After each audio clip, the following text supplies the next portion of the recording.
All right, guys, we are officially live, Facebook Live here at Twin Hills. Say hello to my two best friends right here. Hi guys, Introduce yourself, Matt. I'm Matt Hill. I'm with Night Energy Services. Michael Dunn with Dunn Energy. Dunn and I are back again.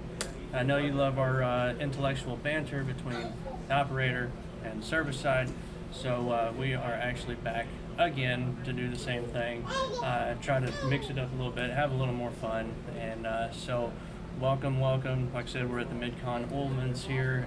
We really appreciate them for having us out and opportunity to film here. So if we look like we're looking at different cameras, we are trying to respond to you guys. So please respond, say messages. We will shout out to you guys as well. Real quick, I do need to say something. We did have a oilman that passed away, and his funeral was today. So prayers to him and his family. Elton Craddock down in Marlow. So been in the industry, was served our country for years, but finally passed away. Prayers for his family. Yeah, absolutely. So. Yeah, let's jump into it. You want to get us started, and then we kind of just get into it? Sure.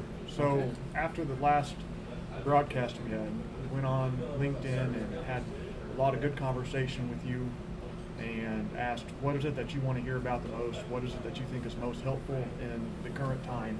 And I would say by far the most frequent topic brought up was networking. So there's going to be a lot of things we talk about today, but one of the things we're going to start off with will be networking. And one of the very interesting things about this, I think, is you will see how networking is from the operator side, which is my entire background.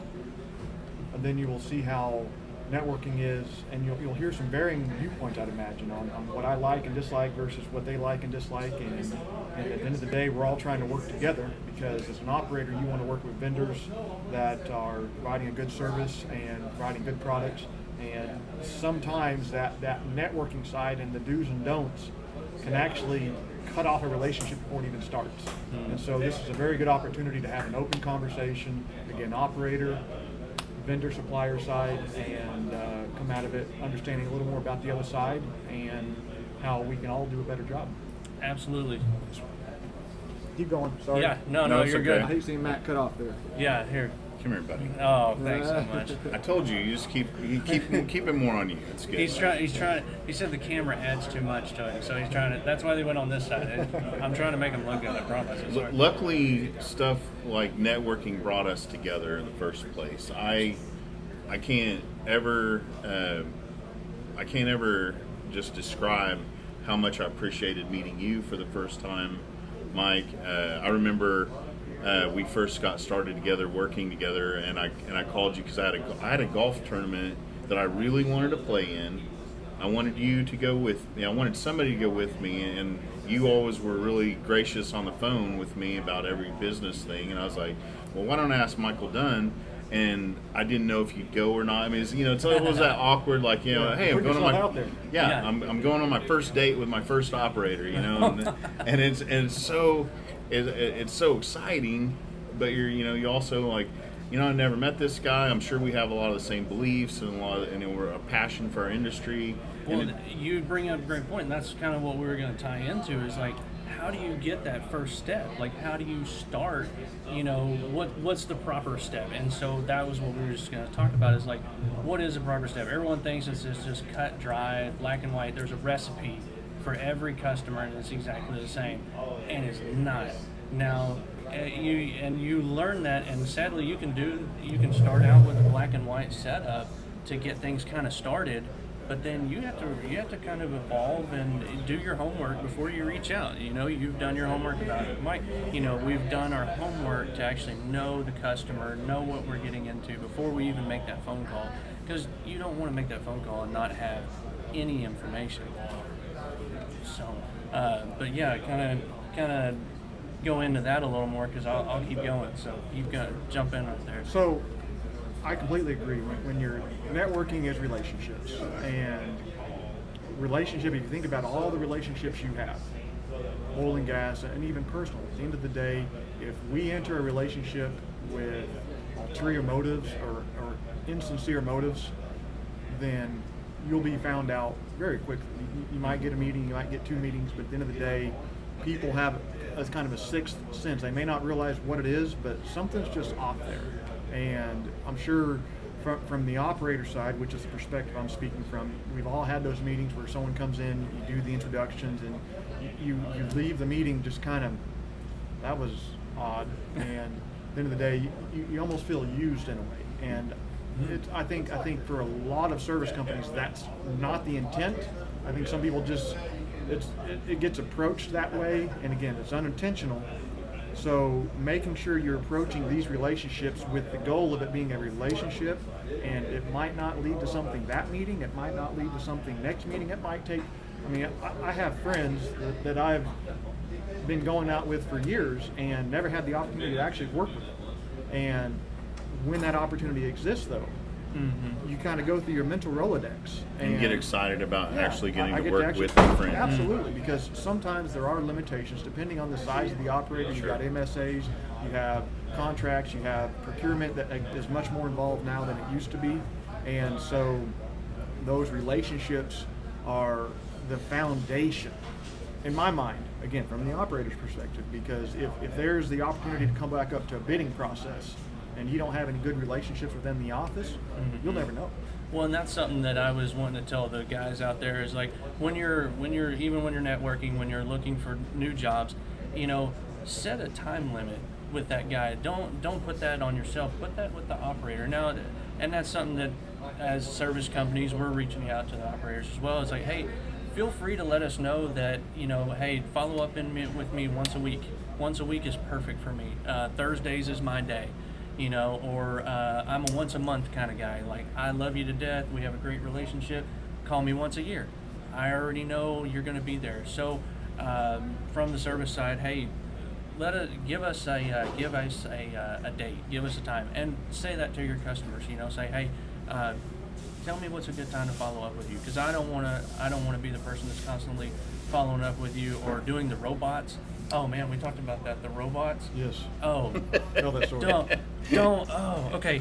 Don't do the robots, guys. Explain what that is for those that don't. Yeah, Okay. So robots is you can have this thing where you can set up an email and it sends out 10,000 emails. Say you found your entire email list. Yeah, your entire email list, and every 2 weeks, just boom, it's going to send out a thing. Even though you had a conversation with the guy like 3 days ago and y'all talked about the whole project, this robot will send out an email every 2 weeks like, hey, how you doing? You need anything? What's up? And they even have more advanced ones besides the emails. They have social media ones. They have all kinds of different ones.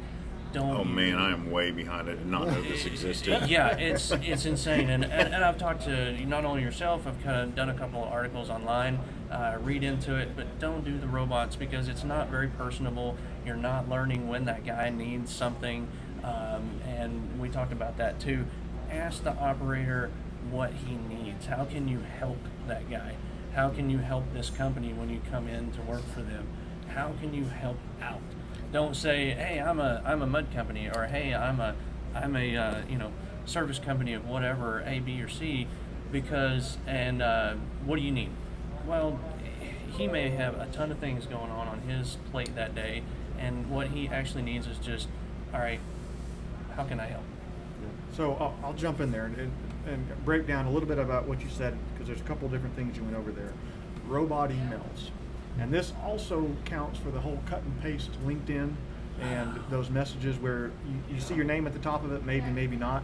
And then there's 2 pages of text that is, it's just a cut and paste. And from the operator's perspective, when you get those messages, whether it's email, LinkedIn, or some other source, and you see your name at the top, and then you see this just huge regurgitation of cut and paste, and this right here oftentimes shows you made no effort to consider who this email is going to. We might know each other, and if we know each other, then you were damaging the relationship potentially. Because imagine you have a friend, which is who I like to think my vendors are friends, and they don't have enough courtesy to write a personalized email.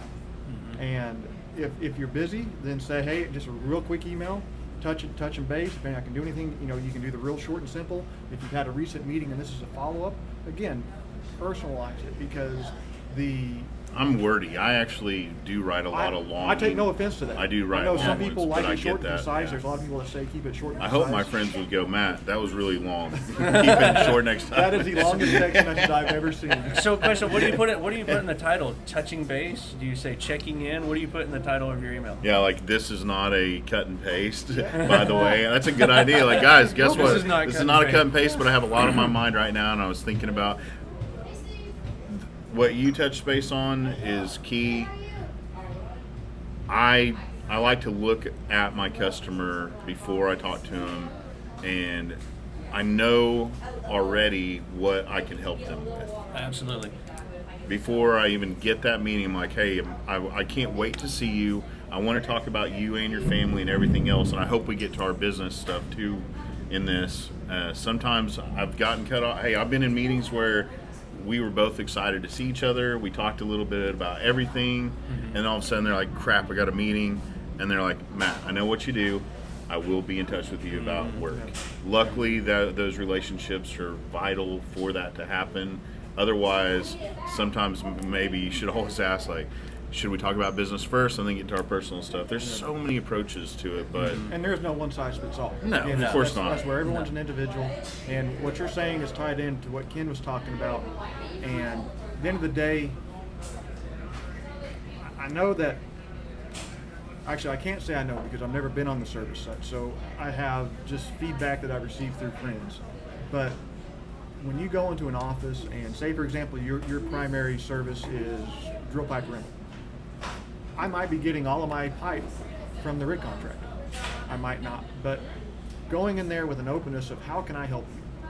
Because if you go in there with that copy paste sales pitch, hey, we got we know, got the 100,000 best out of this equipment. pipe. I have the You- best equipment. You need XT4 inch, XT39, Yeah. we got it, or whatever the big thing is right now. Yeah. And you go in there and, again, you just cut and paste, you regurgitate that sales pitch, and then you may not realize at the end of that 10-minute conversation where you didn't stop talking long enough for the engineer to say, we don't even have a use, or we can't use that because we are obligated over here. So going in there with an openness, trying to understand what challenges are they trying to solve right now. And ask And those how does that fit questions in? so many times, and this is something I didn't think about. I mean, it took me a lot of years, being in 15 years in this industry. I want to ask a lot of questions. I've found out that the people sitting across that desk from me are the smartest people in the room, so I want to find out everything I can about what they do each and every day. Speaking of, I'll tie both of what they just said in. So talking about, asking about, trying to learn about the everything. If you don't know, say you don't know. Yeah. And operators, if they say they don't know, don't chastise them. If they're honestly saying, I don't know, but I can get you an answer, that's a good guy. That's somebody that you want to keep close to you because they are trying to find an answer for you. They will try to help you out and try and figure out what you're trying to do. So understand, operators, when a guy says he doesn't know, he may come in, he's done all his homework trying to help you, and then you hit him with a zinger, and he's like, man, I don't know where to go with this. I've been there. I just had one this week, and I was like, you know what? I don't know. I can't answer that, but I have a guy that can tell you, and I will get you an answer like that. So I don't want to plug just my company, but one of the neatest things I didn't even realize this, but when operators are using the drilling contractor's drill pipe, more often than not, that contractor's charging them for every joint of pipe that becomes, useless. The DBR joints.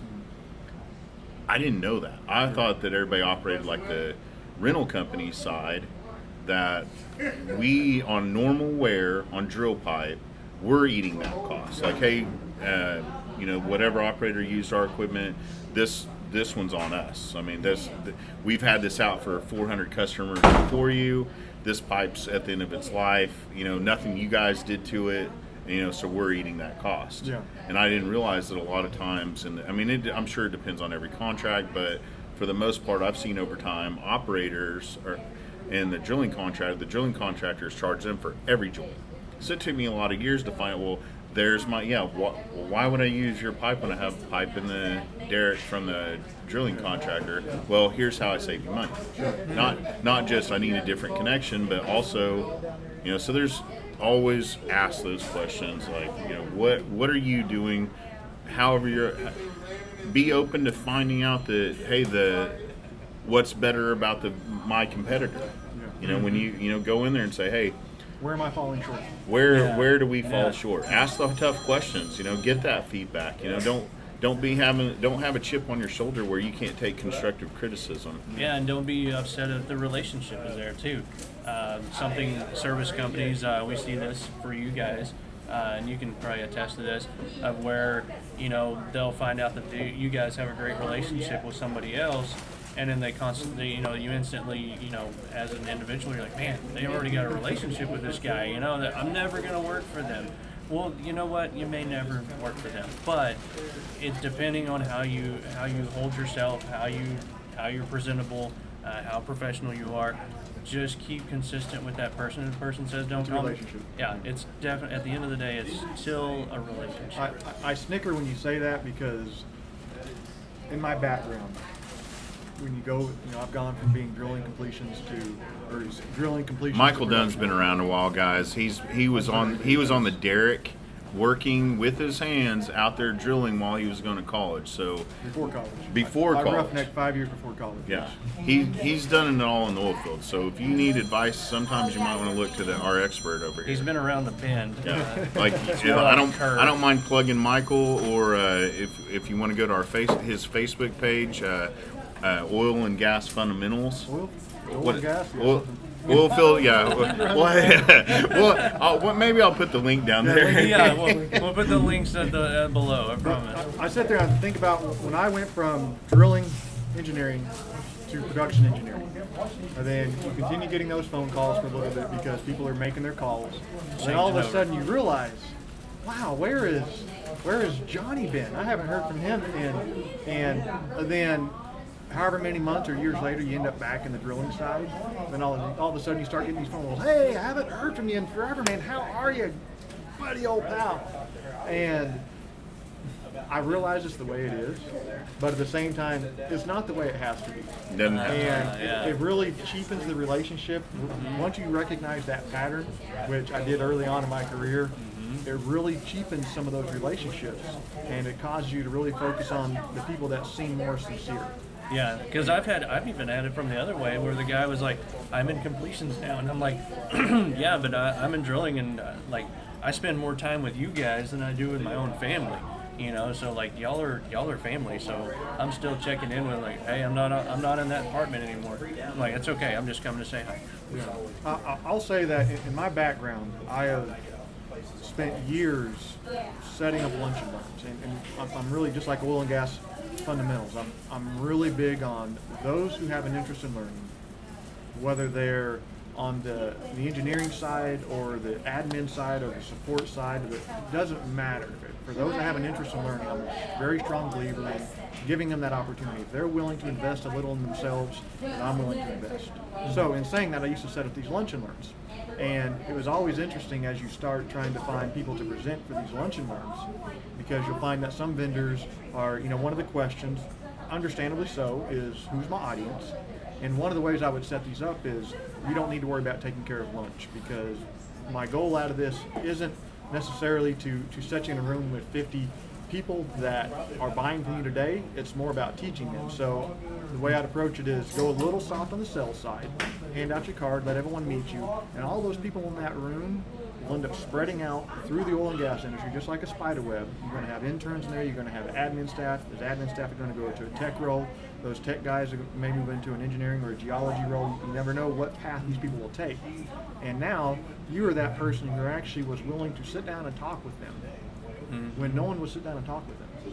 You think about so maybe teach like, hey, not here's my jar, but here's a jar. Here's how jars work. Here's how motors work. If you want here's the best mud motors, of course. Yeah, that's a good approach. Less I like of the plug and that. more of the and obviously I realize a plug's going to happen, but at the end of the day, when I was setting those up, it wasn't about asking, here, buy my whole office lunch.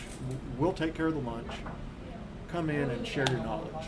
And again, that's an opportunity to meet 50, 60, 70 people. The last oil and gas fundamentals, there was 70 people there, I think. Yeah. And at the end of the day, the goal is about helping people learn. So anyway, Yeah, you had everybody from secretaries of oil and gas companies to people outside of the industry that had never even they there's just saw that. attorneys and there was really a very interesting mixture, and People just wanted to find out a little bit about scratching the surface of what is oil and gas, how do you go about going and get it out of the ground. See, and I liked yours because you're talking about the plugging thing. Like literally, when you do yours, it's like you're learning. Like I'm like I need a pen and a piece of paper. Like I can't keep up. Like I liked that it was good, and then you had the opportunity to just kind of do a little bit of networking before and after the event. Yeah. So. And I'm going to push him, everybody. There'll be another one here in Oklahoma City yes, pretty just soon. waiting on COVID. Yeah. Exactly. We have video edited this camera because we are actually 12 feet apart. It's amazing what we can do. It's hard to get 12 feet apart for me, everybody. No idea. So those, whether it's the oil and gas fundamentals, whether it's these lunch and learns, these to me are really the foundation of networking, which is how can I help others That's the foundation without of the networking. expectation of anything in return. Yep. Because if you go into those relationships with expectations beyond a relationship, then people will see through it, and very few relationships will develop beyond that if you're going into it with ulterior motives. So be there to help people, be there to connect people, and actually spend a moment talking about that. When you were talking with someone, whether it's a relationship with a peer or a colleague or a service guy or another operator, trying to ask those questions. What challenges are you trying to overcome? We've gone over that already. And as you are understanding what challenges they're trying to overcome. Slide over a little bit. There might be some more. All right, there we go. As you are understanding what challenges they're trying to overcome, be going through your mental Rolodex. Who can I connect him with? Or her with? Because say for example, you offer these services and maybe it's outside the breadth of what you do, but you know tons of people. You know more people than I do because you're on the That's hard to believe. and so when you have the opportunity to make an introduction and help me, again, that is deposit. To me, that is fundamental number 2 or 3. I don't really have it detailed out in great detail, but fundamental 1 is building relationships, no ulterior motives. And then another really close fundamental is how can I connect people who can help each other. Absolutely. And that's a huge part, and it's something I really think that the service guys, because they meet so many people, you have the operator network that you have the service network that you guys have, and so you guys are really in the best opportunity to connect people and take advantage of those. Those have been some of my best nights, in the middle of the night when you have a company man or an engineer that's out at the rig helping. They call you for a piece of equipment that you don't have, and because of my connections, I've been able to pick up the phone and find some strange piece of equipment I've never even heard of. You're Guess welcome. what? Yeah, exactly. Like you can call up people and say, "Hey, I've never even heard of this. What does this do?" This guy called me for it. I told him, "Don't worry about it," and we'll get one there to him. So it's just a blessing to have. The more you can connect with people in the oil and gas industry and find out what each other does, I think overall the better our industry will be. We'll be able to do it quicker, cheaper. I've seen that with the downturn. Like I've seen a lot more of the service companies and the operators like combining together, like actually coming together of like, hey, you're a mud guy. You've got motors. Hey, y'all two actually go together on the same rig. What? Just call him. Or vice versa, or I'm getting calls from the service company as opposed to operator, like, hey, we're going to go in together with this, and I see that a lot too. So that's something that it's really good to take note. Don't be shy to be getting closer with the other. You're even if you want to call it a competitor, getting closer with your competitors, getting closer with your guys that you work very closely with in the operation that you do. Yeah. So we, up to this point, we spent a good amount of time talking about the operator perspective, talking about the vendor and service company perspective, and tying this into the LinkedIn request. A lot of that had to do with people who are networking for jobs. And so I'm going to kind of turn the ship just a little bit and say that networking for jobs, I still think everything we're saying applies. I know we're speaking about it from a specific perspective, but networking for jobs is about touching base with people and being sincere, taking advantage of opportunities to help people, Jordan Harbinger has a podcast that I listen to, and he has a saying, which I don't want to butcher it, so I will look on my piece of paper here. The note taker of our group. I am a note taker. Dig the well. Water well is what he's referring to. Dig the well before you're thirsty. Dig the well before you're At the end of the day, networking, if you start networking when you need a network, you're going to be a little hungry, you're going to be a little thirsty. Because it takes time to develop those relationships. It takes time to develop those friendships. It takes time to develop that network. And so realize that when things are going well is the best time to start a network. Now, many of us are in a situation where we are trying to develop a network now and trying to get something out of it now. And again, I caution you to approach it cautiously, because you don't want to come into it with too many ulterior motives and be insincere. Be trying to help people, be trying to connect people within your network. Go into it and don't keep track. Don't do the little ticky mark thing where I've helped so-and-so 4 times and he hasn't. There is a difference between someone taking advantage of you, but more times than not, that's not the case. It's just you're in a position to help more than they are, and that's okay. And take that as it's an honor, it's an and I think the more we've all felt that in our hearts, that I'm in a position now. I've had a great career. I'm going to keep growing it, but I look back at all the people that helped me. And I know you guys have had many mentors that have pulled you guys up. I've had people reach down and seeing me struggle and go, Matt, there's no reason to struggle. I've got an answer for you. Let me help you with your next step in this career. I mean, I feel so honored and blessed to just pass that along if I can. Pay it forward, I guess. Yeah, absolutely. And it's amazing how it comes back around, just like you're talking about. Yeah, and you would never even think that it's going to come back around, but it does. I mean, thank you. Yeah, absolutely. Yeah. So when you guys are making an introduction, you have person, so I always like to make the phone call first. I know a lot of times that everyone hates the cold call, and you can speak out about that if you like. But I'm a very personal person because I'm trying to market not only the company but also myself. Like, I want them to know that, hey, this individual is going to do whatever it takes. Me as a person is going to do whatever it takes to get you what you need, and I'm going to help with that.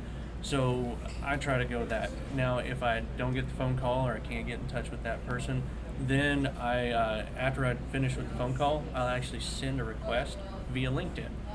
And I'll even say that on the phone call. I'm like, hey, I know I missed you on the call, but I'm going to leave you a LinkedIn request, because that way you can see who was calling you. You can see my background. They get a quick screenshot of who I am right then and there. Like, I'm not just some guy that just got hired real quick to just be a sales guy. I came from the very bottom, and I can help with multiple angles. And so it kind of helps have that resume on LinkedIn, just FYI. And then follow up with them, maybe once a week or every 2 weeks after that. And because a lot of times when you're calling, sometimes you may not have the phone number for the actual person. You may just have the number for the office, and you may not have an email right off the bat. So you may just have only the number to the office itself. So give that opportunity. If you've done your homework, you know who you're going to be asking for when you do call the office.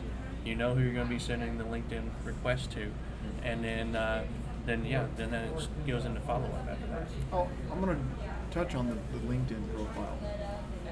That is such an amazing opportunity, and I'm not excluding any other networking sites. It seems to be our Oilfield Facebook. LinkedIn's the primary one I use, and that is an opportunity for you to give more than a 30-second elevator pitch to someone. Because here's someone you don't know. You may have never crossed paths with them. You've never seen them. You never even heard of the company until you happenstance to cross it. And that cold call, I know when I see a caller ID show up on my phone, are they trying to sell me a? Apparently I own a ton of cars because I'm always trying to get car warranties. And that was nice. Touche. But at the end of the day, I don't answer them half the time. I really don't. Right or wrong, I just don't. Voicemails, I'll listen to them. But again, one of the great things about LinkedIn is if you take advantage of the platform and you actually have enough detail in there about you, I can't tell you how often someone will ask to connect, and I'll go in there and I look at every single profile before I connect. And I have no idea what they do. They have some company name there. I don't recognize the company name. Mm-hmm. I have no idea. You click on it and there's Get nothing your there. LinkedIn profiles like top notch. Make sure that you have every bit of information about you and what you do on there, because over and over again, I'm finding that's the least intrusive way Yeah. to introduce myself to somebody. Let me cyberstalk you, please. I'm not calling your office and interrupting you. I'm not stealing your cell phone from one of my friends. I'm going on to LinkedIn, finding people I might be able to connect with and help and see what they do, see what I do, and go, hey, that might be a neat connection to connect with, and Absolutely. eventually we can help each other. And I'll, ask to connect with them and say, hey, here's a little bit about what I do, and could we support each other in our industry? Absolutely. And that's so non-intrusive. Oh, I had a guy. I love that platform. Just this week, I had a guy that talking about that background. Man, make sure to post that stuff, because I looked up this one guy, just learning about his background. This guy wrote a book. The guy that I was talking about wrote a book, and actually, it's on sale on Amazon. I would have had no idea. I would have had no idea the background, his military background, anything about that. But LinkedIn helped with that to kind of not only, I hate to say level the playing field, but help to see that, hey, this guy has been doing what he's doing for a long time, and also did it in multiple areas besides just the oil field. And then he can see the same thing from my side. So it kind of helps. I would say that level the playing field. The gentleman knows who you are and what you're doing. And it's going, the service side, I think putting your background on there, we've talked about. From the operator side, if I put on there that I am a drilling engineer, then expect to receive more Drilling contact engineer questions. Yeah, but if you just have on there that you work for ConocoPhillips, No one knows. then you're either going to get inundated from everyone or no one, or somewhere in between. But at the end of the day, it's an opportunity for operator, service company alike to put in their information about yourself. Here's what I am. And so when I get messages, given the time and energy that I put into making my profile complete, when I get messages that shows you haven't even taken the time to look at my profile. Again, my name's at the top, cut and paste. If you'd have looked at my profile, you would have seen this has absolutely nothing to do with what I do. And if you're trying to develop a relationship, again, that's one thing, but the whole 2 pages of cut and paste with 3 attachments, and I'm scared that there's some type of Virus, virus yeah. and all that, don't send attachments.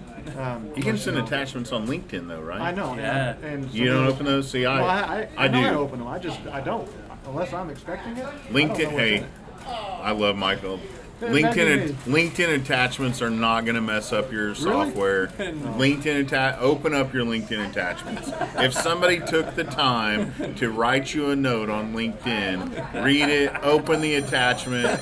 If it has something to do with you, take a look at it. He's Fair paying for all your malware. I'm just letting you know. Yeah, if your phone has a problem with your LinkedIn attachments, let me know about it. I think that's not going to happen. I'm no expert. But I will say that I've heard that multiple times. I will say that anyone who sent me an attachment on LinkedIn, They've never been opened. well, it has not. That is correct. But, I have but noticed also, it. I've been directed to some places. That's that why I I'm didn't like, hear about all those golf tournaments I kept inviting to. I sent him on well, LinkedIn. here, for me personally, you may be right. I'm not saying you're wrong, but for me personally, if you're sending me an attachment, you have my email address.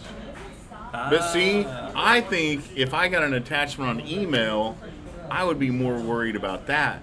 If it's from someone I know, Yes, if it's me, you should be worried what I'm sending you Yeah. on your email. I received some of those emails. I just don't open them. Yeah, so on LinkedIn, open up your attachments. On email, probably not so much. Well, again, it's interesting seeing the different perspectives. Yeah.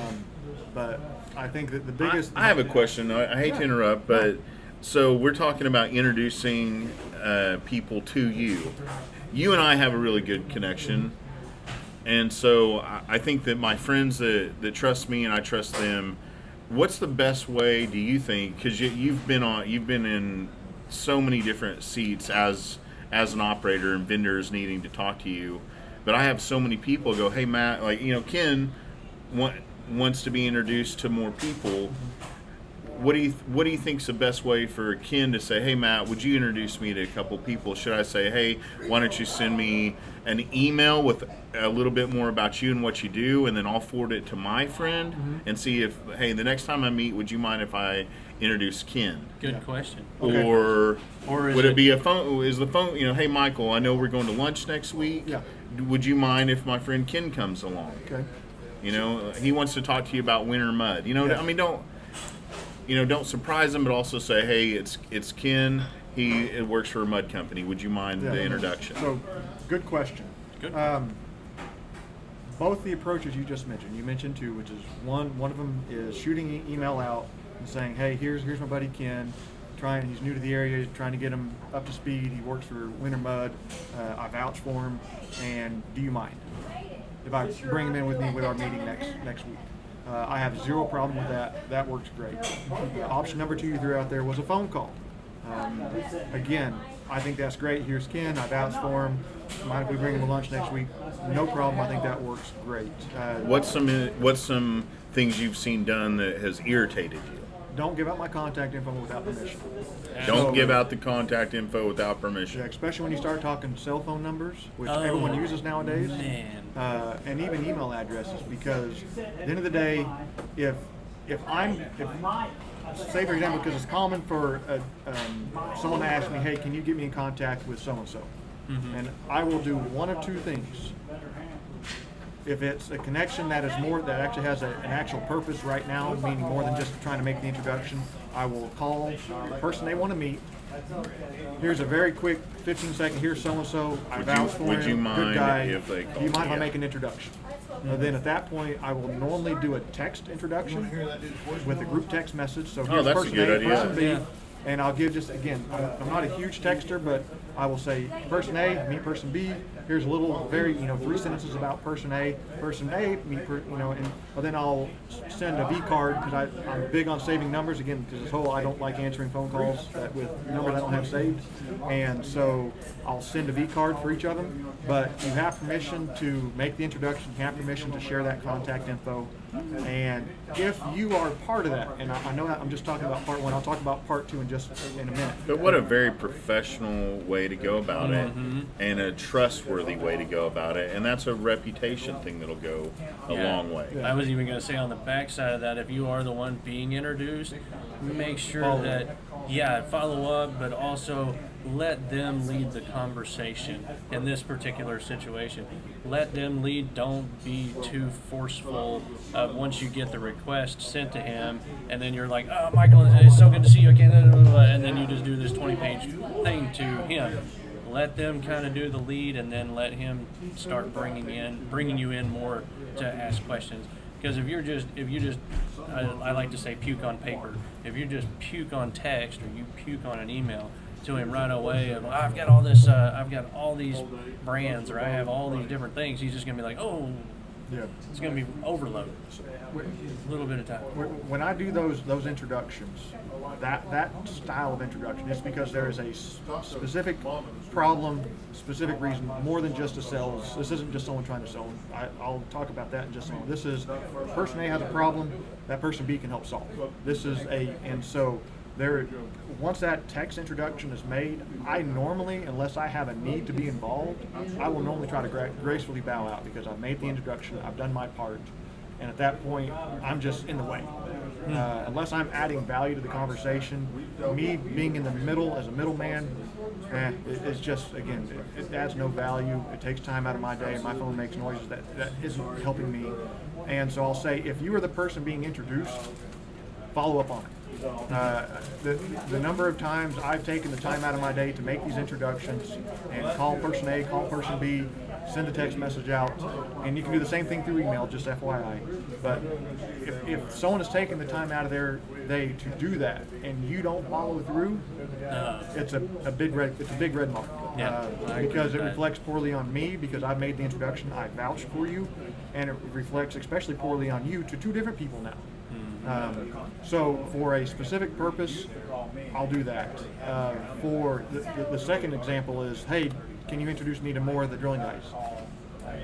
Or more of the completion guys? More than happy to make introductions. The way I will do those is send me an email with whatever you want on it. Meaning it's probably going to be, a little bit of a brochure and a little bit about myself, a little bio. And from there, I will forward the email. At that point, it is up to the others if they want to reach out to you. And I do that because I've had my contact info forwarded, and I don't appreciate when it's done without permission sometimes, because there are so many phone calls, so many messages we receive, and some guys don't know when to let off. Yeah. Well, and I was going to say, what do you recommend is a good follow-up? So you sent it to, say, the drilling guys. We're talking about the drilling guys. You send it there, and the drilling guys never get in touch with that person. Okay. What is your recommendation for that person who, like I said, they're not going to send out a bunch of, they don't want to bother them. Yeah. But what's a good way for them to follow up with those guys and say, hey, I gave it 2 weeks, Okay. 3 weeks. Great question. And I still haven't heard back. What's a good response that you'd like to see? Okay. Great question. I really like when someone asks, and you mentioned that, and the number of times that's happened to me, I can't even count on one hand. I can count on one hand. Oh, wow. It's a great question because at the end of the day, everyone's got different personalities. Everybody might get busy. Yeah. That's just a quick, hey, I got busy and I completely forgot to follow up with Yes, you. absolutely. I'm glad you called me. Yeah. Yeah. So I like that. But to answer your question directly, when I'm trying to make a meeting with someone, one of the things I will try to do is, actually, I'll explain my approach. What can I do to make this as easy as possible on them? Yeah. And so some of the things that I will do is I will throw out 2, maybe 3, but normally here's 2 completely random times that open my schedule. Which of these works for you? And I will say, I would like to have, and I will literally say 12 minutes or 14 minutes of your time. And here's the tip. Because one, by saying that, you may just kind of catch their attention just a little bit. Sure. But when you get in their office, set a timer. You got 14 minutes. 14 minutes. And I like that. gracefully bow out. I promised you this, and unless that person is saying, no, stay, we're working on something. If they're just being polite, say, oh, you don't have to leave. They're being polite. They're being polite. Yeah. Yeah. You got your time, you got your introduction, you got your face-to-face, and that's what you're trying to get, because you're not going to solve the world's problems with that first meeting, most likely. Absolutely. And so when it comes to making those meetings, I'm a big believer in doing that, because what you see happen is, I'm going to use a stereotype here and hope it doesn't get me in trouble. It's going to get real awkward in a 30-minute meeting. But you ever ask your wife, where do you want to eat? Well, I don't know. Where do you want to eat? I don't know. I haven't. And so when you're trying to set up a meeting, well, when's work for you? Well, I'm kind of good on Tuesday.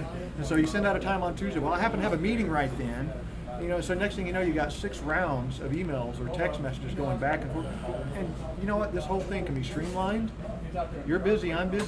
So just throw 2 random times out there, and one of them might work. If not, then they'll throw something back. But this whole back and forth, well, I don't know, Tuesday's pretty open, and then it never fails. You're going to pick a time that actually got a freaking meeting. I tell everybody that I mentor that calls me up and says, hey, how do you get a meeting? Set your meetings for about a month from now. Okay? Yeah. They'll be open. Everybody's probably open in about a month, unless they have a vacation scheduled. If you call or text or email for that meeting, and you say, hey, how about Tuesday, July 29th, at 2:30, you probably have a better shot of getting that meeting. Absolutely. Versus, hey, how about tomorrow at 2? Yeah. And something else I'll throw out there, and this is kind of go against the grain of some of the things we're talking about. But if you have developed a relationship and you developed it in a way that you are helping someone solve problems, which means you understand what problems they're facing right now. And through the course of your day-to-day interactions, you happen to find something that may really help me. There are some people who are so worried about offending and so worried about bothering that they almost can never reach out. I'm afraid I'm going to bother you. And they end up not hurting you directly, but It's a detriment to them and me. yeah, It really you is. had a solution that And you you're just so thought scared of. Yeah. And so I'm personality-wise, I'm a little bit stronger personality. And if you call me when I'm busy, Like, I don't have any problem with anyone ever calling me. If I answer the phone and I'm busy, don't be offended. Yeah. And in return, I'll have no problem with you ever calling me. Yeah. And there's some people who are so worried about this untold etiquette, and I might bother, I might make them angry, and there is a balance in there. But if you're calling for a legitimate reason, more than just having that random conversation, hey, I heard that you were having this problem in the rig, because we all know there's lots of talk out there in the field, and I may be able to introduce you to a guy that can help you with that. Be proactive. The more of those phone calls and meetings you have, the more you will know just how great most of the guys, I'd say 99.9% of the guys in the oil field are completely amazing guys that want to connect with you, that want to solve problems that you both have. And when you find out, when you call that person and they're willing to talk to you over and over, you will have less apprehension about making those calls. I mean, I never wanted to be on video before. I never wanted to be talking to people on the phone when I first started. But nowadays, it's like this is vital to our entire world to help each other in the oil and gas. Oh, Absolutely. Man. By far. And the reason why we're still talking and doing these is we're still getting requests. We're still getting people sending in stuff. We're asking questions. So we love doing this. We love getting the opportunity to show you some things that we've done and things that we've dealt with. So, what are you working on right now, Michael? Primary thing I'm working on by far is just making acquisitions. My company, Dunn Energy, focuses on non-op working interest and royalties, and valuations are based off of commodity pricing. Commodity pricing is in the tank right now, and that means that there's a lot of opportunity in the acquisition side. So who do you work with? Geologists, reservoir engineers, yourself? Are you doing all of your own research? I do. It's most of the deals I come up with. I've closed 8 deals in the last 2 months, and almost all of it is through my network. There's other resources out there such as EnergyNet and Clearinghouse and so on and so on. But at the end of the day, people knowing who you are, knowing what you're about, and so you found that social media has also helped your business just by putting it out there. I've seen your posts on LinkedIn like, hey, I'm Michael, I'm with Dunn Energy, and I'm looking for acquisitions. Yeah, exactly. And I almost want to pull it back a little further and say not just social media, but actual networking. Networking. Social media is a part of networking, absolutely, Yep. but networking goes beyond that. And so when this random land guy that I worked with 5 years ago, he knows what I'm up to because I've kept in contact. Again, dig that well before you're thirsty, and you kept in contact. And so something comes up at his company, I'm on that list, and I get the opportunity to look at it. And this is not, and the same thing can be whether it's a job or an acquisition in my case, or finding out that they're going to be filing for a drilling permit in this new county. Mm-hmm. When you're in the loop and you find out before anyone else does, because by the time that drilling permit gets filed, a lot of those services are already tied up. Yeah. And so it's making those connections, being on one of those first people to know, so you can actually get your ducks in a row. Well, that's a new county for me. We haven't spent a lot of time out there recently, but I can go back into our archives and pull up data, and here's some past mud days, or here's some past data over here. So, and this is probably data that I'm still trying to track down as a drilling engineer. So thank you for those tips. Thank you for those days versus depth. Thank you for that mud weight versus depth. All those things that are so critical for trying to plan a well, trying to plan casing points. And so it's critical. Your network is going to be critical to helping you know about things early enough to actually do something about it. Absolutely. Absolutely. So I've got a list here of do's and don'ts. Do's and don'ts. Okay. We've touched on several of these already, so we'll fly by those, and you guys jump in with feedback wherever you like. Do follow up as promised. If you say you're going to do something, do it. And if you're falling behind for whatever reason, we all understand we're balancing, we're juggling a lot of different tasks, a lot of different priorities. No big deal. We all understand. Make a phone call. Don't leave someone hanging. That follow-up as promised is a big way of developing trust. Absolutely. I am nothing to add. Perfect. Like, right on the money. Don't keep track and expect return favors. Networking is not about keeping track. It's not about return favors. It's about helping others. It most likely will work its way around, but I promise you, if you approach it keeping track, if you approach it with expectations or you're not being sincere, you will not have very positive results out of your network, or at least not as positive as you could. We've all been around that pushy salesman who just doesn't know when to back off a little bit, and he may get a sell here or there, but at the end of the day, he's going to get that reputation, and those bad reputations are really, really hard to live down. And in our industry, everybody knows everybody. Yeah, I mean, to talk negatively about Let's name one pushy salesman by No. name. Come on. What? Oh my God. I'm just kidding. I'll tell you this though. I have Just went X-rated over here. in my I was just past. trying to get a little controversy going. In my past, I've been caught at what I'll call a bad time, and I've turned into an asshole. That's not true. It I is know, true. I've never seen I've never seen You know that. what? It is true. We're all guilty of it. It's not okay, but we're all guilty of it. And some of these conversations, and this is just being completely out there, some of these conversations are conversations that happened 10 years ago. Yeah. And I still occasionally get feedback stemming from those conversations. Wow. And I'll say that as I've grown a little bit older, the piss and vinegar has chilled out a lot more in my personality. But it's never okay to be that person. But just realize when you are that person and you're hearing about it 10 years later, 15 years later, it really kind of makes an impact. And to know that I have caused so much grief for someone that they're still talking about it to this day. And again, it's my fault. But just realize that. Or they could have a little bit thicker skin. Just saying. No. I'm not going to put that burden on anyone. I know. I regret it. You can't take it back, but it is what it is. And just realize that when you've taken that turn in a relationship, man, it can be tough to overcome it. And an apology doesn't always fix it with everyone. Some people are more open to forgiveness than others, and some people have a little thicker skin. None of that makes it okay what I did, but I still hear about it on occasion. So I'm bringing it up to say, be very careful.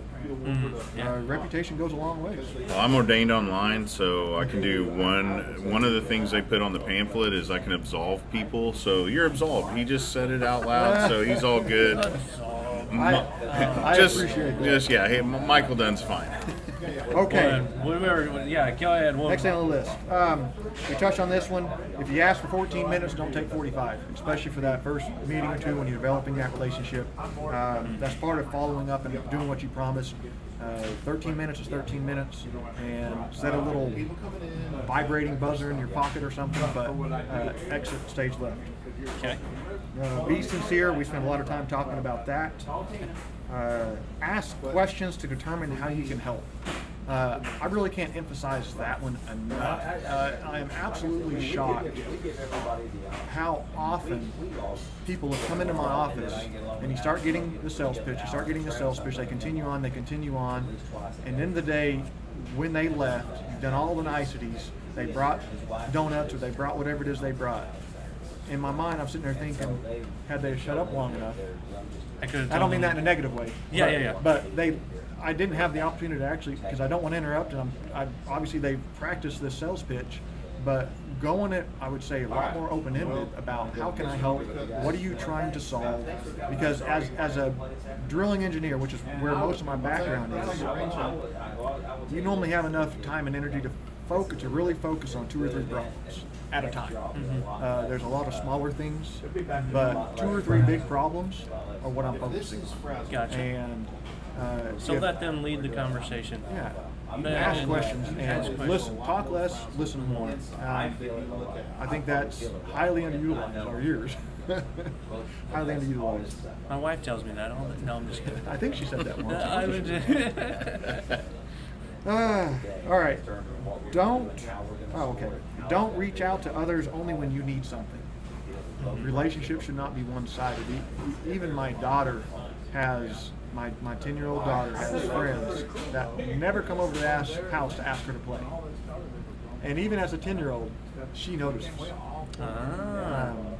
And I think a lot of adults move past that. But if it's so one-sided that they're calling me for a reason, and I'll give a short example of a phone call I received this week. It was someone I haven't worked with for 10 years probably. They called me up, had the number saved in my phone. Again, that's one of my OCD things. If I know you, your number's probably saved in my phone. If I have your new number, your current number, I answer, hey, how's it going? Been a long time since we talked. And, kind of the typical question, what are you up to now? You know where they're going. And I'm talking about what I'm up to now. Then all of a sudden, the whole tone of the conversation changed, and this person can't get off the phone fast enough. And it's a quick, asymptotic change. And at the end of the day, I talked for a moment. I realized, they're trying to end the conversation. Is there something I can help you with? That was my question. Something I can help you with? That's a great way to go. Hey, we're talking. It's a two-way street. Yeah. Because as a vendor, you can help me. As an operator, I can help you. There's a lot of back and forth. So, is there something I can help you with? At the end of the day, it boiled down to, well, I'm in a new sales role, and you can't really help me. Oh, okay. That's fine, but just think about how that made me feel. And the next time I see your number come across my phone, I might be in a position to help then. I might not be, but it just wasn't necessary. And when you come into something with such one-sided goals, and again that insincerity, it shows, and people notice. So anyhow, that is an actual example that occurred. I think it was Monday of this week. Yeah, that was where I was going to use my example of what happened to me this week. Yep. I had the Here's opposite. the flip side. Here's the flip side. So here's the flip side. I actually made a phone call to an office. All I had was the number for the office. The office number actually went to a manager's number. Had no idea. Unknowingly. Yeah, unknowingly had no idea. I get a phone call from the guy who answers that guy, and instantly asks why I called their manager. And so I'm on the flip side of going, I had no idea, I'm sitting here kind of under the radar, under the gun, and then I actually got barraged profusely of, who's my company, what are you doing, do you even know what you're doing, and so on and so forth. Take those situations like you were talking about. You're going to have a moment, you're going to have a situation that's going to pop up like this. I kept it professional, always keep it professional, never try and go off or never try to match the wits of the other individual on the end of the line.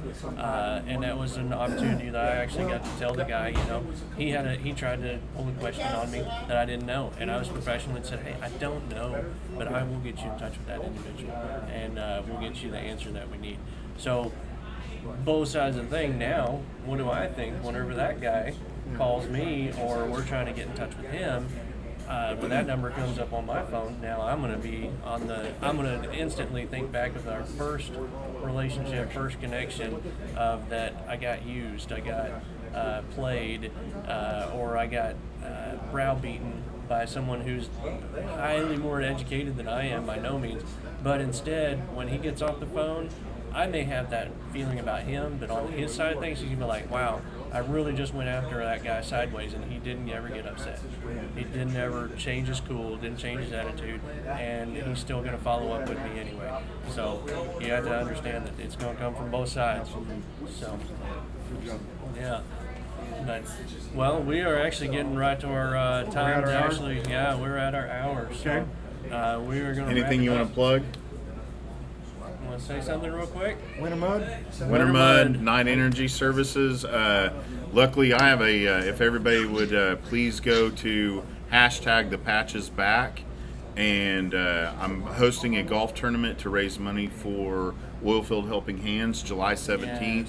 Yes. We need sponsors and we need players still, so sign up for that.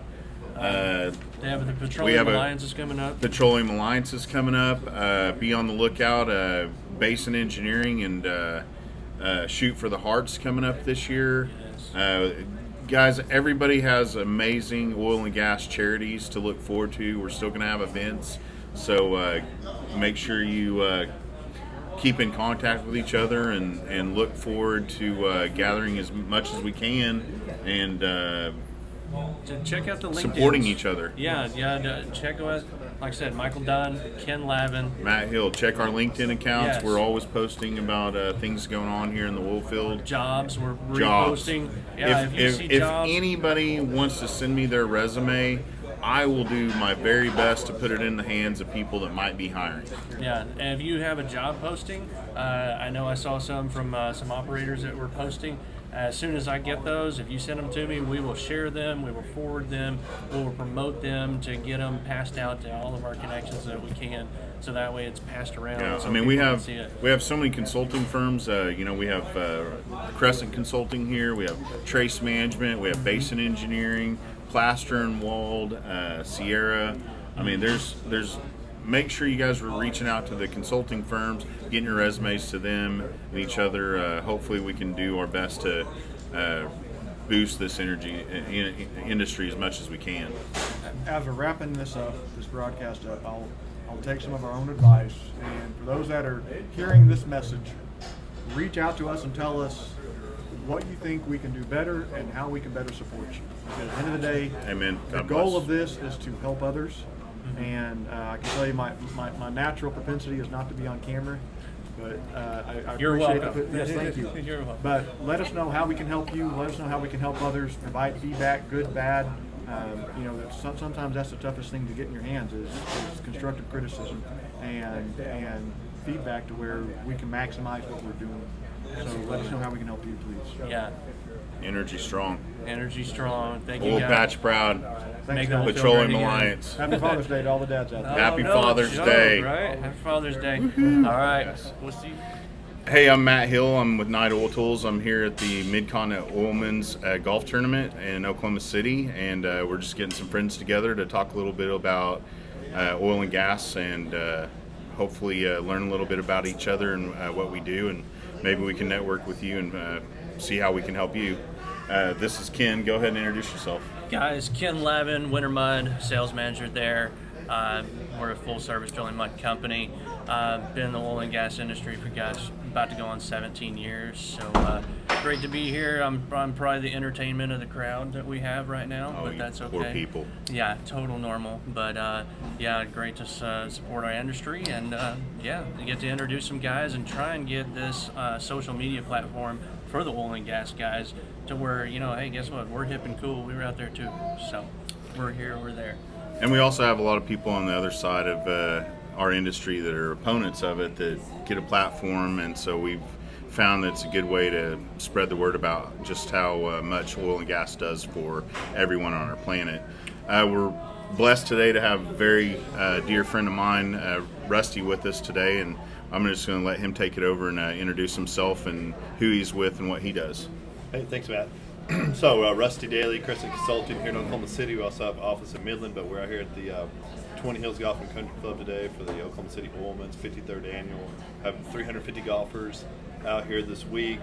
Started on Wednesday. Unfortunately, we've got some weather delay today, so we came inside. These guys set their podcast up, but we had a pretty good turnout. We had the option to make a hole-in-one challenge on hole number 7. So we had a GX 460 Lexus offered out there, very gracious, from Eskridge Honda and Nice. Lexus here in town, so we thank them for supporting that cause. We had some other vendors out. I've seen Ulterra out there cooking and Drill Co cooking, so we appreciate those guys supporting us as the market's down. So it's tight budgets, but we had some people out here supporting us, so that's what we have going on today. So thanks, Matt.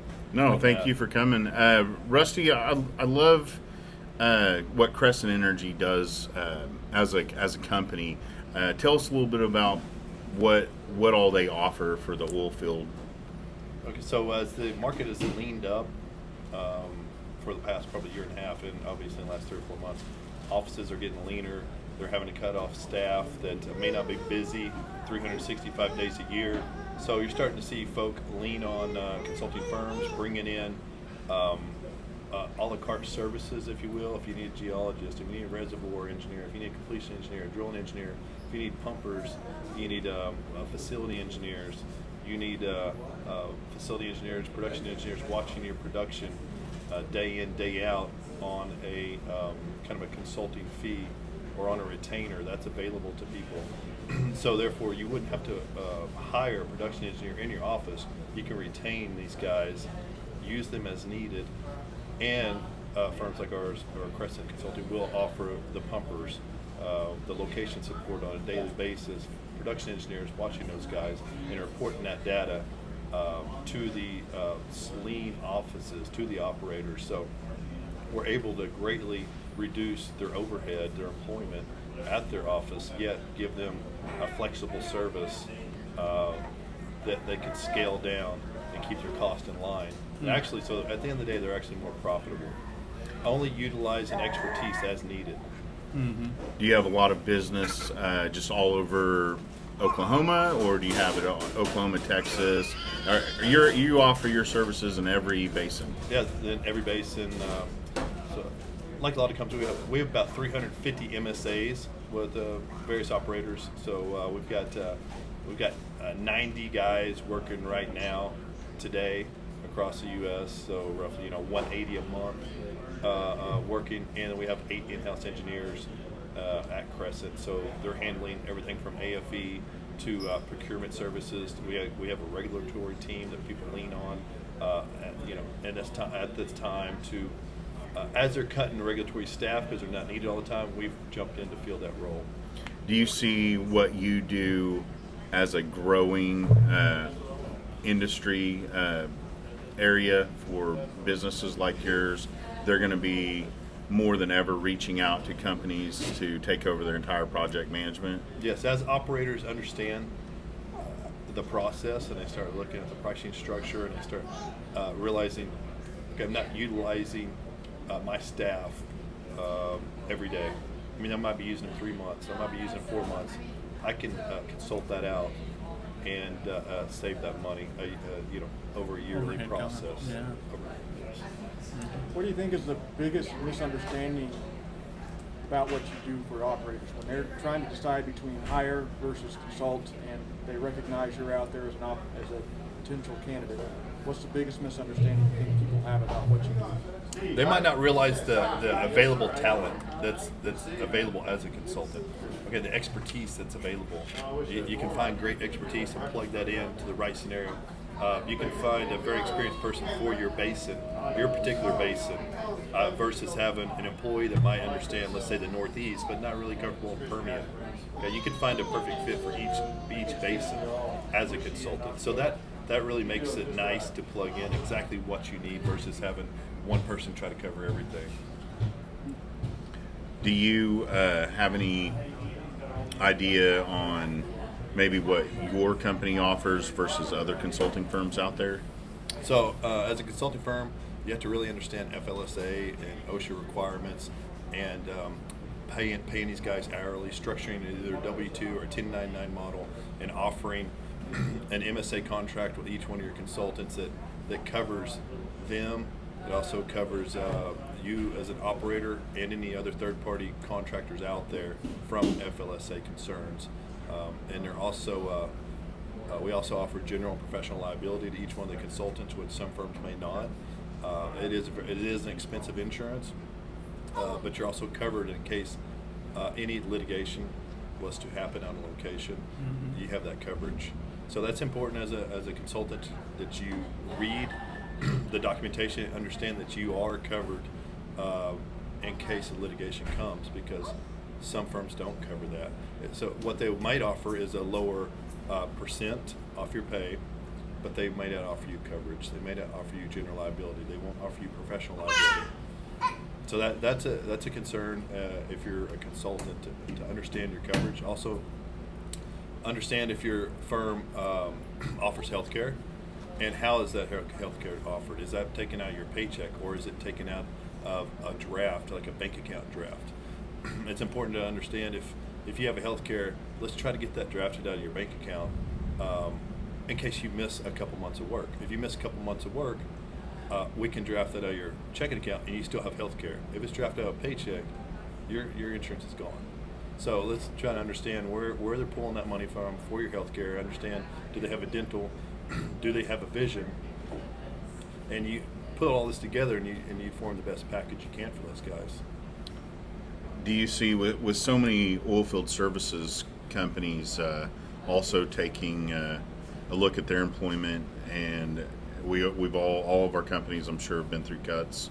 Do you see more often that even service companies are calling you and seeing if you have the right people for what they do? So, yeah, roughly 20% of our consulting staff is going to service companies. So, you could facilitate someone's field office. If you just need someone temporary to, clean up, do yard work, just do general things around your facilities, you can lean on a consultant to do that. Even if it's a small wage, it could be structured in a way that you can bring those guys in and out on a consultant basis.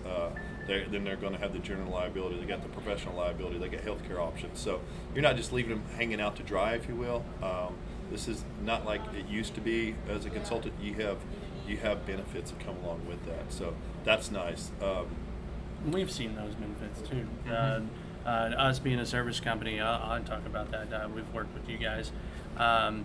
We're actually in the process of putting in operations for you guys to help out with different costs and different products, things like that. So we're teaming together with consulting firms, us as service companies, to actually, tag team together when y'all need a service or y'all needing a product that y'all don't have, or vice versa.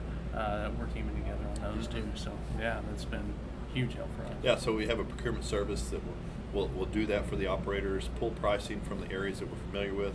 Not all operators are familiar with every basin, right? So they need to find someone specific that understands the services available. And as the times change, there's not as many services as there was 4 months ago. Mm-hmm. So understanding who's still there, the pricing structure that's current, and having someone that with knowledge to get you the proper price for the current conditions and in the ever-changing market. It's changing. I mean, we're all coming up with new innovative ways to help each other, support each other, our industry, our careers. Luckily, the oil field is a very tight-knit family. I know we all consider it a family, and really just are always looking for new ways to see what we can do to push the industry forward. On a personal note, let's just find out a little bit more about you. How long have you been in this industry?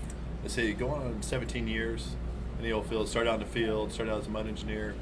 Had a great time. Started out in southeast Oklahoma when gas was $14 an MCF, and horizontal laterals were just taking off. 24-hour service of service companies were required, started to be required. So it was a great learning experience and a good way to get my feet wet in the oil field and just advance from there. So it's been good. So I got 4 boys that are active all the time. So I'm busy with those guys, but oil field's been a great lifestyle so far. We'll hope to continue that. Yeah, the balance of oil field life and family has always been an interesting experience for all of us here. Do you, during the COVID, how have your guys' offices worked? Have you guys done a lot more meetings over Zoom, over the phone? Are you officing at home?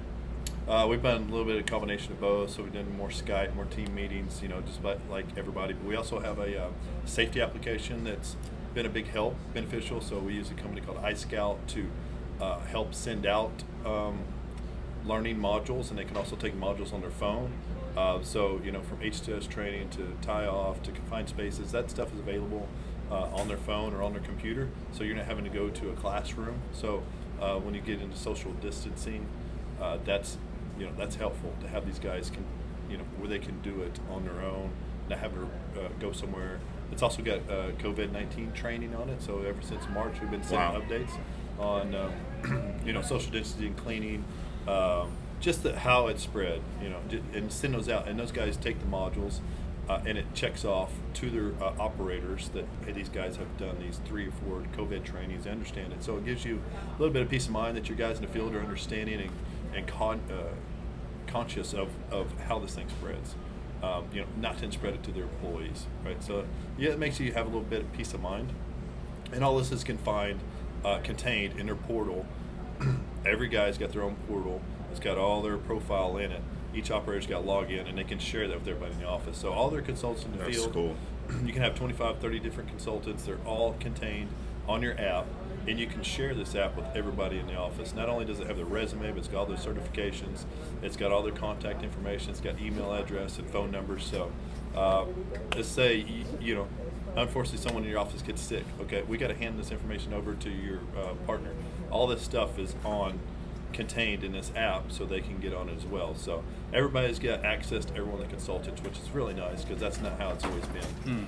You might not know who's on your location or what kind of certifications they have or the history they have, but now you can get it in seconds because it's all contained in an app. So, and we've had calls from CEOs that didn't quite understand on a flowback if they've had an issue, what kind of experience does that guy have out there on location?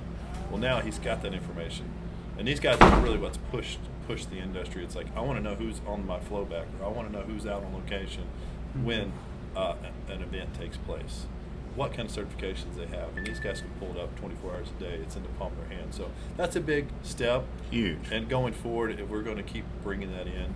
We've been doing a lot more social media push and you're not able to meet with people, but you can send them information, make it, good information that's valuable to them. Slowly but surely, the whole field is learning social media. Right. Appreciative of it, the free platforms that have been able to help us all disperse information. So try to make it concise, try to make it important, give them the facts they want, where it's not overwhelmed with a bunch of garbage. Yeah. Mm-hmm. We're going to wrap this up. I just wanted to say thank you to everybody that might tune in, and we so much appreciate my good friend Rusty Daly with Crescent Consulting. They're big sponsors of just about every oil field event here in Oklahoma. They've got a tent set up here today during the Mid-Continent Oilman's. Of course, it's raining pretty good right now, so we're all lucky to have each other inside. And of course, Ken Lavine with Winter Mud. Make sure you call him if you need any mud engineering or all of your drilling fluids and more and more. And of course, I'm Matt Hill with Knight Energy Services. Thank you, everybody. Thank you. Good night. All right. Cool. That's Now it. Now we can start our thing. we'll start our thing. All right, Yeah, man. How'd that feel? Yeah, that was fine. See, Rusty, you're all worried. I'm going to edit it where